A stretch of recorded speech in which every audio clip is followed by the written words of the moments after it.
There are hundreds of cybersecurity certifications, but only a few truly change your career trajectory. In this video, I'll show you which ones actually open doors and which ones cost time and money without giving you real leverage. From offensive security and blue team to cloud, GRC, and executive leadership, this is the ultimate certification tier list. Everything here is ranked by real market value and career impact. Let's start with one of the most misunderstood certifications.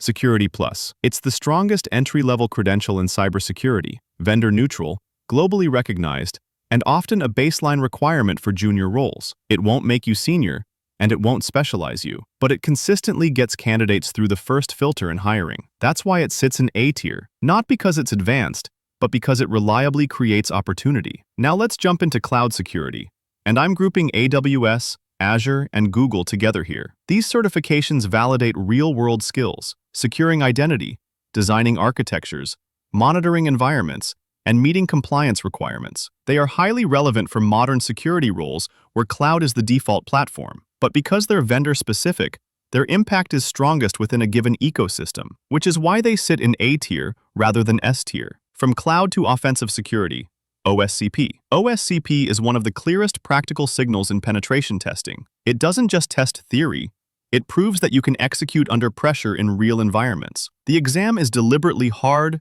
time-intensive, and performance-based. You don't pass by memorizing content, you pass by actually compromising systems, documenting your findings, and working through setbacks in a live environment. That difficulty is exactly why hiring managers take OSCP seriously. It signals discipline, persistence, and real technical capability. That combination of credibility, challenge, and differentiation is why OSCP belongs in S tier. Let's move straight to the entry-level side. CC from ISC Squared. It's accessible, well-structured, and backed by a highly respected organization. That makes it a solid way to validate fundamental security knowledge and show commitment to the field. Right now, however, it does not yet have the same market recognition as certifications like Security Plus. In hiring, it is typically seen as proof of baseline understanding rather than as a differentiator. That's why CC currently sits in B tier, but there is clear upward potential. Because of the ISC Squared brand and growing adoption, CC could realistically move into A tier over time as awareness increases and employers begin to treat it as a standard entry credential. For now, it remains B tier, with strong A tier potential in the future. Now back to the technical defensive side, and I'm grouping the GIAC certifications into a single category. GIAC represents deep technical credibility in detection engineering, incident response, and digital forensics. These certifications focus on how attacks are actually identified, analyzed, and contained in real environments. In SOC, DFIR, and blue team roles, GIAC credentials signal serious hands-on competence. They show that you can investigate incidents, analyze traffic, and work with complex evidence under pressure. They don't have the same universal career leverage as executive-level certifications, but technically they are among the strongest. That's why GIAC as a category sits firmly in A tier. Now back to the leadership side. CCISO. This certification focuses on strategy, governance, risk management, and aligning security with business objectives. It is not about hands-on technical execution, but about making security decisions at an organizational level. For professionals aiming at management or executive roles in cybersecurity, CCISO can be a strong signal of leadership readiness and business-oriented security thinking. However, it does not have the same universal recognition as CISSP or CISM. Its value is strongest within leadership and governance roles rather than across all security positions. That is why CCISO sits in A tier, powerful in its niche, but not an industry-wide standard. Now all the way down to a foundational certification, Network Plus. Network Plus is useful for building a basic understanding of networking concepts such as protocols, routing, and infrastructure. For people entering IT, it provides valuable technical context. However, in cybersecurity hiring, Network Plus rarely changes outcomes. It does not demonstrate security specialization, practical defense skills, or leadership capability. That is why Network Plus sits in C tier, informative and supportive for learning, but with very limited direct impact on career progression. Now back to a mid-level certification, CySA Plus. CySA Plus focuses on defensive security operations, including threat detection, log analysis, vulnerability management, and incident response. It goes beyond basic concepts and starts to validate how security is applied in operational environments. For junior analysts and SOC roles, CySA Plus can be a useful signal of practical, security-focused knowledge. However, it still lacks strong differentiation in competitive job markets. It shows readiness for operational security work, but not deep specialization or senior-level capability. That is why CySA Plus sits in B tier, solid, relevant, and practical, but not a major career accelerator on its own. Now let's switch to the risk and governance side. CRISC. CRISC is centered on identifying, assessing, and managing risk from a business perspective. It connects technical controls with financial impact, regulatory requirements, and strategic decision-making. For professionals working in GRC, audit, or enterprise risk management, CRISC has strong credibility and clear market value. It speaks directly to how organizations measure and prioritize security at the business level. Its impact is highly role-specific rather than universal, but within risk, compliance, and governance functions, it is one of the most respected certifications. That is why CRISC sits in A tier, extremely valuable for the right career path, but not a general career multiplier across all security roles. Now let's move to one of the most powerful career certifications in cybersecurity, CISSP. CISSP is not about tools or narrow technical skills. It covers architecture, governance, risk, operations, and leadership across the entire security domain. It signals that you can think strategically about security at an organizational level. Across industries and regions, CISSP is one of the few certifications that consistently correlates with seniority, responsibility, and compensation. It appears in job requirements for lead, architect, and management roles more than almost any other security credential. What makes CISSP different is its breadth and its longevity. It is not tied to a single technology, role, or vendor. It represents how security is designed, governed, and sustained at scale. That is why CISSP sits in S tier, not because it is the hardest exam, but because it is one of the few certifications that genuinely changes long-term career trajectory. Now let's drop back to the offensive side with a mid-level certification, Pen Test Plus. Pen Test Plus focuses on the fundamentals of penetration testing, vulnerability assessment, and exploitation methodology. It validates that you understand how attacks are planned, executed, and reported in a structured way. For people moving into offensive security or transitioning from general IT into security testing, Pen Test Plus can be a useful stepping stone. However, in hiring, it does not carry the same weight as hands-on certifications like OSCP. It demonstrates knowledge of process and concepts, but not deep technical execution under real-world conditions. That is why Pen Test Plus sits in B tier, solid and relevant for building an offensive foundation, but not a strong differentiator in competitive pen testing roles. Now let's go all the way down to a basic orientation level certification, ITF Plus. ITF Plus is designed to introduce fundamental concepts of IT, including systems, networking, and basic security principles. It can be helpful for people who are completely new to technology or transitioning from a non-technical background. However, in cybersecurity hiring, ITF Plus has almost no signaling power. It does not demonstrate security specialization, operational capability, or readiness for professional security roles. It provides context, not differentiation. That is why ITF Plus sits in C tier, useful for learning and orientation, but with minimal direct impact on career progression in cybersecurity. Now let's move into audit and compliance.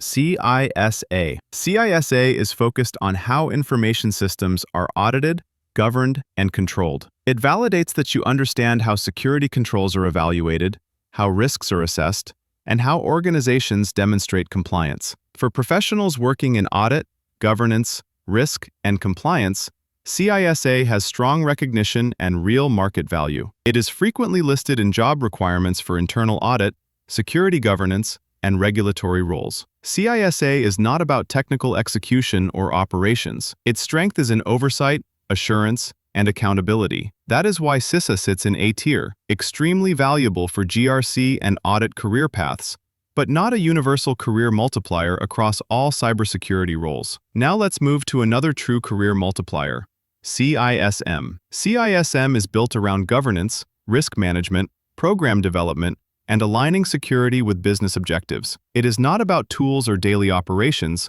but about designing, measuring, and leading security programs at scale. Across industries, CISM is widely recognized as a benchmark for security leadership. It appears consistently in job requirements for senior, management, and strategic security roles. What makes CISM so powerful is its focus on decision-making, accountability, and long-term security strategy. It signals that you can manage security as a business function, not just as a technical discipline. That is why CISM sits in S tier. It doesn't just validate knowledge, it directly correlates with seniority, responsibility, and long-term career growth. Now let's move into a practical SOC-focused certification, SC200. SC200 is centered on security operations in Microsoft environments. It covers incident detection, investigation, threat hunting, and response using tools like Microsoft Sentinel and Defender. For analysts working in environments that rely heavily on Microsoft's security stack, this certification is directly relevant. It validates that you can operate real tools,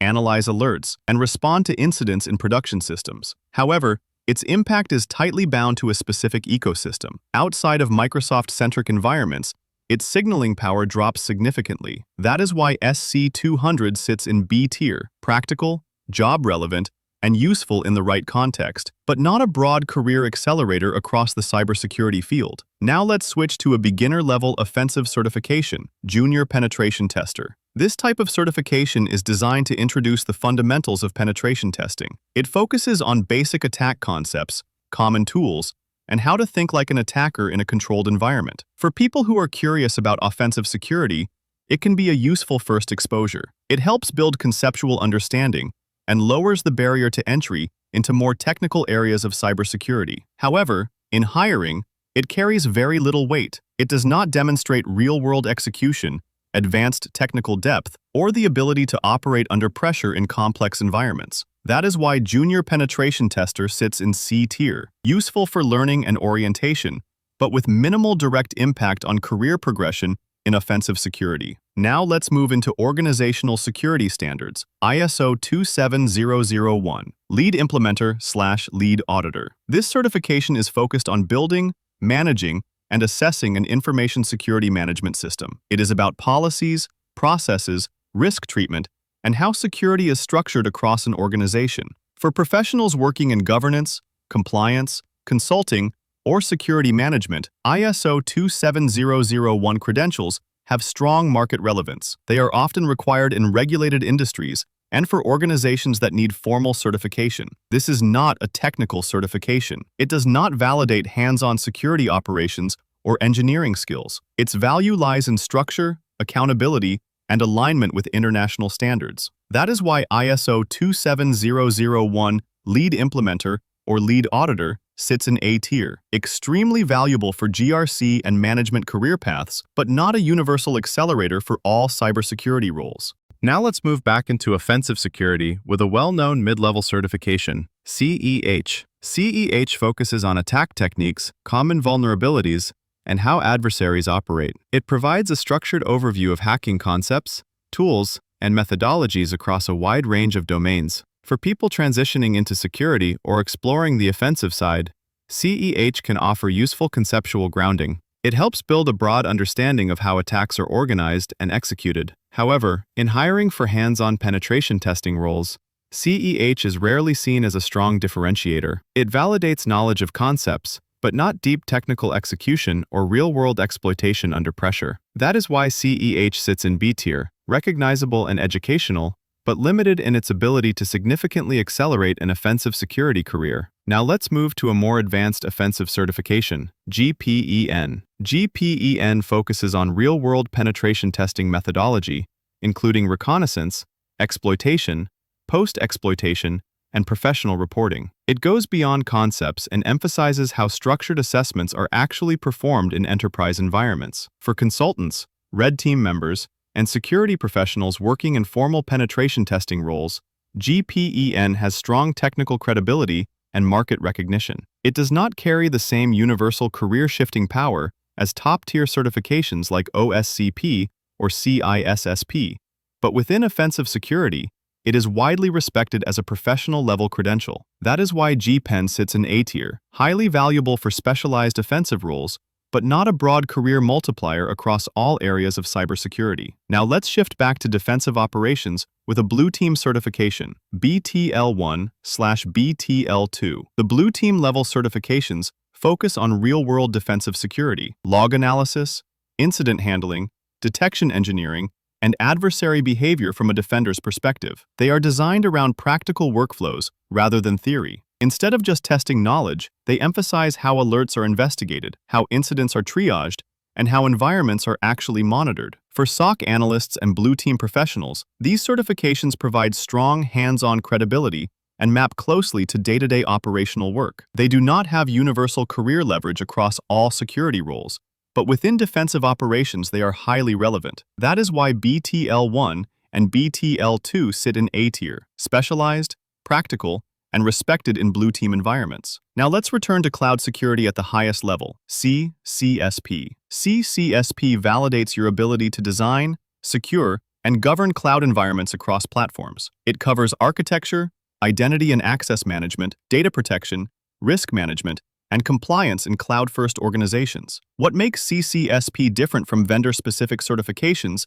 is its neutrality. It is not tied to AWS, Azure, or Google. Instead, it focuses on how cloud security is structured, governed, and operated at an enterprise level, regardless of platform. For senior engineers, architects, and security leaders, CCSP is widely recognized as a reference standard for cloud security. That combination of specialization, vendor neutrality, and market recognition is why CCSP sits in S tier. It does not just show that you understand cloud technology, it shows that you can secure cloud environments strategically and at scale. Now let's move to a practical operations-focused certification, Splunk Core Certified Power User. This certification focuses on working with security data in real environments. It covers searching, correlating, visualizing, and analyzing large volumes of logs and events to support detection and incident response. For analysts working in SOCs or environments where Splunk is part of the monitoring stack, this certification is directly applicable to day-to-day work. It shows that you can actually use a major CEM platform, not just understand theory. However,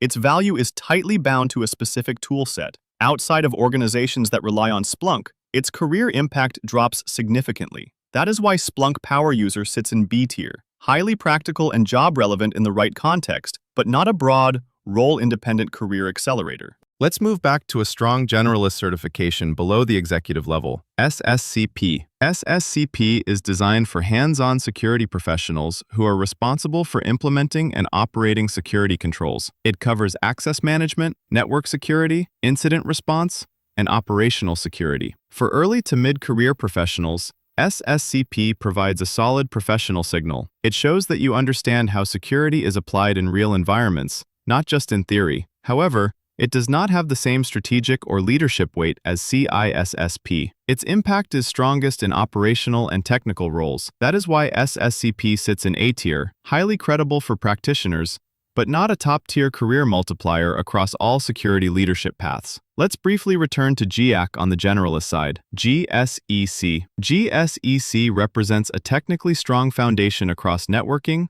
cryptography, access control, monitoring, and incident handling. It goes deeper than most entry-level certifications and focuses on how security is actually implemented and operated. In technical and engineering-focused roles, GSEC is respected as proof of real foundational competence. Like other GAC certifications, its strength is technical depth rather than universal market leverage. It does not signal leadership or seniority on its own, but it strongly validates operational expertise. That is why GSEC, like the broader GAC portfolio, sits in A tier, technically excellent, role-relevant, and professionally respected. Let's move back into application security with a focused offensive certification, GWAPT. GWAPT concentrates on web application security testing. It covers authentication flaws, injection vulnerabilities, business logic issues, and how modern web systems are assessed in professional environments. For testers and consultants working with web applications,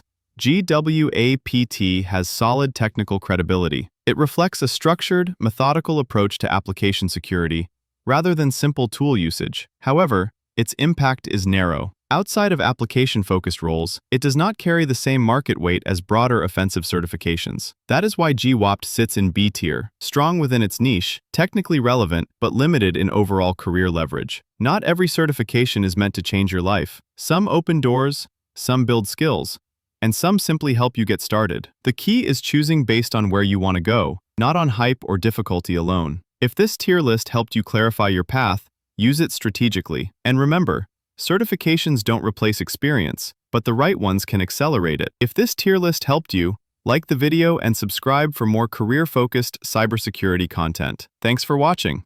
I'll see you in the next one.